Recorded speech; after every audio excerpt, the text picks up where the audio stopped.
In this gripping investigation, suspicions arise as unearthed evidence shakes a community's core. Madeline's mother, Jennifer Soto, is now under scrutiny for the murder and abuse of her. And I'm just like, are you trying to make yourself more suspicious? At one point, he takes my phone. I think from my phone, he was trying to log into his emails. I started saying to him, like, I think they're focusing in on you. Like, you need to call your dad, and I think we need to get you a lawyer. I mean, do you hear that? We've heard this a bunch of times. Law enforcement is going to ream her for this, right? But listen, and this interview that's one of many things that she says that alludes to the fact that she knew. Now, right now, she's getting all like, oh yeah, I did. Why would you say that and then say, I want to get him a lawyer? Now, mind you, that was the second time that she said that, okay? She wanted to get Stefan a lawyer. A couple of times she asked Stefan's dad, and she asked her ex-husband, which his name coincidentally is Steven as well. All right. She's probably watching, enjoying now something. I don't even want to think about that, but yes. I feel like they're focusing on the wrong person. He kept saying the same thing. You offering him a lawyer is very weird. I know. The main thing is that she was in constant denial. The fact that she was duped shocked her. So what we saw in her was the shaking and the trembling, the white face, the wide eyes. All of these responses, physiological responses, seemed off. She was replaying things in her subconscious mind that can't possibly be him. The living situation. Okay, so then why is she still out there and free? See, that's what I don't get. And that's why I say these 5 serious charges that are looming, are they looming? Is this something that they can go back and charge on? I mean, I can't understand why she's still out there and free. Thank you, Foxy, for the guilty of crime membership at 527. It's not even 420. With them, I'll be honest, seems weird. It's weird to me. Originally, the plan was that all 3 of us were going to sleep in my bed together.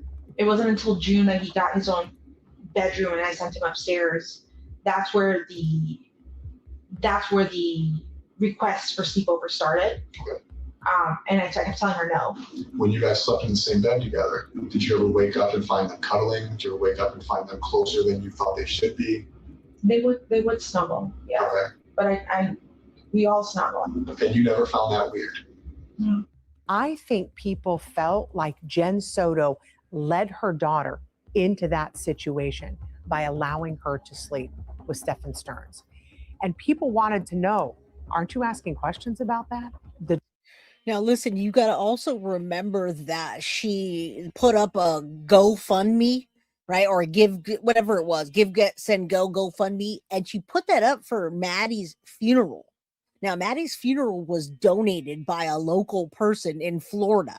They didn't pay a dime, but what they did do is they took that $16,000 that was raised before it got stopped by the community, and they probably used that for a lawyer. All right. I also believe that Jen Soto has connections. Her mother has connections in the Hispanic community in Florida.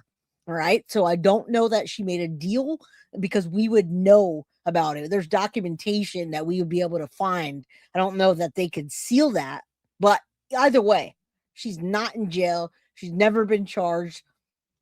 And they're painting her in that way. They're not saying anything that she did wrong. They're not saying the Woody Allen story. We know nothing about any of this at this point. Daughter has never told you anything about what goes on in that room.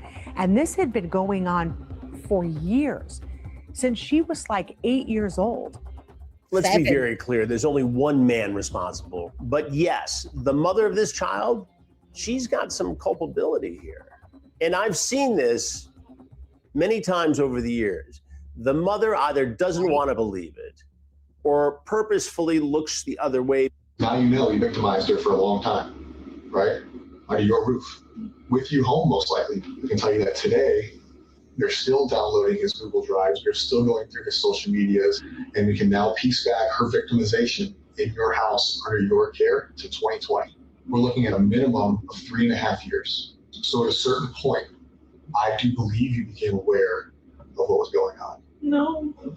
This has been an ongoing thing. And at her age, I think she probably thought they were in a relationship. She probably thought they were in love.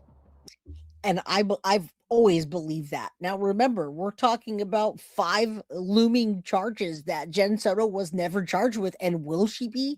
The biggest one, guys, that I brought up, if you missed the beginning, was child neglect. So let's say Jen Soto never knew about it. She never checked his phone. She never questioned him.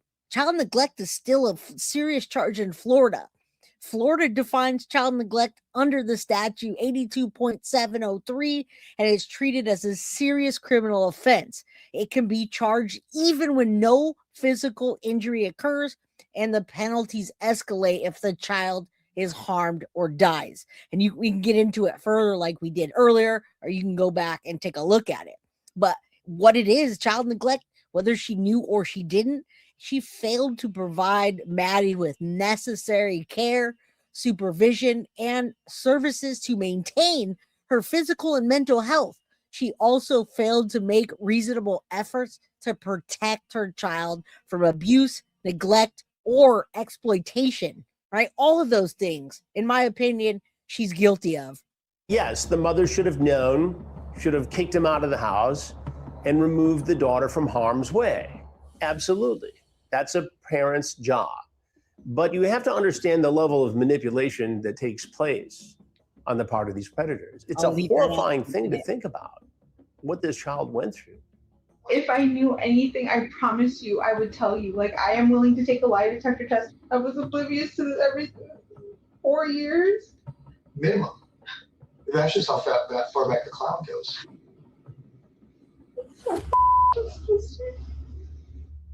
This man has all of these videos on his phone for years. Then you find out he's got child images. On other files, they had specific videos of Madeline Soto and Stephen Stearns and the things that he was doing to her. The video showed everything that the police needed to know at the time, that something bad was going on inside that house for years. Because here's the deal. We don't go home until she's found. I believe Stephen killed her. All we can do now is find her.